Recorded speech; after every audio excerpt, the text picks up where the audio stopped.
অসমৰ ৰাইজে এতিয়া আৰু গণতান্ত্ৰিক ধ্যান ধাৰণা গণতান্ত্ৰিক কৰ্মসূচিৰ ওপৰত মই ভাবোঁ যে বিষ্ঠা আৰু আস্থা দুয়োটাই হেৰুৱাই দিয়ে। যোৱা 2 বছৰ নিৰৱচ্ছিন্নভাৱে নাগৰিকত্ব সংশোধনী বিধেয়ক 2016ৰ বিৰুদ্ধে অসমৰ আটাইবিলাক দল সংগঠন জাতি জনগোষ্ঠীয়ে নিৰৱচ্ছিন্ন আন্দোলন কৰি অহাৰ পিছতো বিজেপি নৰেন্দ্ৰ মোদী চৰকাৰে অসমীয়া জাতিক হত্যা কৰিলে।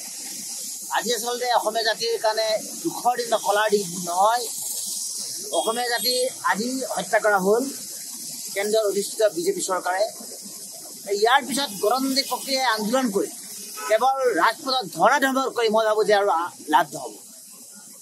অসমৰ নতুন প্ৰজন্মক এতিয়া হাতত অস্ত্ৰ লৈ হাতত বন্দুক বাৰুদ লৈ এতিয়া আন্দোলন কৰিবলৈ ক্ষোভ প্ৰকাশ কৰিবলৈ মই ভাবোঁ যে ৰাষ্ট্ৰজনে বাধ্য কৰালে।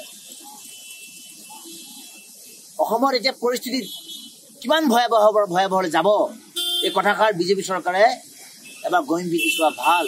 এতিয়াও সময় আছে। মই ভাবোঁ সৰ্বানন্দ সোণোৱাল, হিমন্ত বিশ্ব, নৰেন্দ্ৰ মোদী ডাঙৰীয়াই অসমৰ জনসাধাৰণৰ মনৰ কথা বুজা ভাল। অসমৰ জনসাধাৰণক হিংসাত্মক কাৰ্য কৰাৰ পৰা বিৰত ৰখাটো তেওঁলোকে এই সময়ৰ আহ্বান। দুৰ্ভাগ্যজনক বিষয়, সৰ্বানন্দ, হিমন্ত বিশ্ব তেওঁলোকতো বিকি গ'লেই। নিজকে সততাই জনজাতি, নিজকে সততাই ভূমিপুত্ৰ হিচাপে সদায় চিনাকি দি অহা বিশ্বজিৎ দৈমাৰীৰ দৰে নেতায়ো, BPFৰ বড়োমূলীয় নেতায়ো এতিয়া এই বিধেয়ক গৃহীত কৰিব, ভোটদান কৰিব বিচৰা কথাটোৱে অসমৰ মানুহক মই ভাবোঁ যে সাংঘাতিক ধৰণে প্ৰবঞ্চনা প্ৰতাৰণাৰ ঠগিলে। সেইকাৰণে মই ভাবোঁ যে এতিয়া গণতান্ত্ৰিক প্ৰক্ৰিয়া আন্দোলন কৰি লাভ নাই। আমি সত্য সংগঠনে অহিংসা নীতি বিশ্বাস কৰোঁ। অপৰিয়ালৰ সত্য কথা অসমৰ ডেকা ল'ৰাই এতিয়া আৰু এই গণতান্ত্ৰিক এই অহিংস এই কথা বতৰাবিলাকৰ পৰা আস্থা হেৰুৱাই দিছে। আজিৰ দিনটো পাৰ হৈ যোৱাৰ পিছত কালিলৈ সূৰ্য উঠাৰ লগে লগে অসমত যি ভয়াৱহ পৰিস্থিতিৰ সৃষ্টি নহওক কিয়, ইয়াৰ বাবে কিন্তু ৰাজ্যৰ বিজেপি চৰকাৰ, কেন্দ্ৰৰ বিজেপি চৰকাৰ জগৰীয়া হ'ব। এনেকুৱাওতো হৈ যাব পাৰে। আমাক বাধ্য কৰাইছে নেকি চৰকাৰখনে?